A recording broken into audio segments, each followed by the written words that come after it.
Madame Jeannine Dubié pour Liberté et Territoire. Oui, merci Madame la Présidente. Monsieur le rapporteur, chers collègues, le groupe Liberté et Territoire craint que ce projet de loi très attendu ne permette pas le choc de décentralisation nécessaire pour améliorer les relations entre l'État et les collectivités territoriales.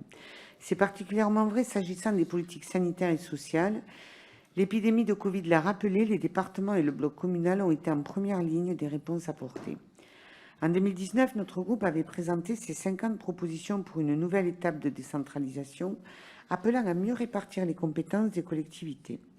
Ainsi, l'ensemble de la solidarité nationale devrait revenir aux départements, ce qui n'empêche pas le financement du RSA par l'État. Toutefois, il faut faire attention aux modalités de rétrocompensation prévues par le PLF dans le cadre de l'expérimentation de la recentralisation qui sont source d'inquiétude.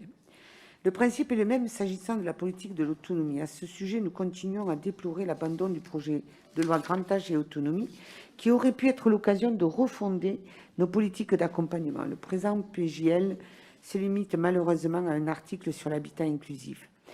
En matière de politique territoriale de santé, là aussi, ce n'est pas satisfaisant. Les prérogatives des ARS sont très nombreuses, ce qui explique en partie le manque de réactivité et des incompréhensions régulières avec les usagers et les élus locaux.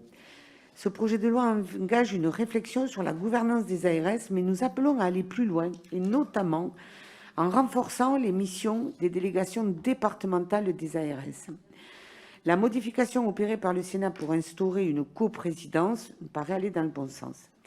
Les apports du Sénat sont pour la plupart les bienvenus, comme le soutien strictement volontaire des collectivités au financement des établissements de santé.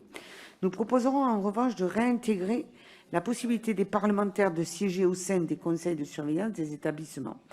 Enfin, le PGL n'aborde pas spécifiquement la question de la désertification médicale, qui est une préoccupation croissante et les élus locaux devraient être davantage associés aux décisions. D'une manière générale, proximité et adaptation devraient être les maîtres mots de notre action. Ce texte manque d'ambition. Je vous remercie.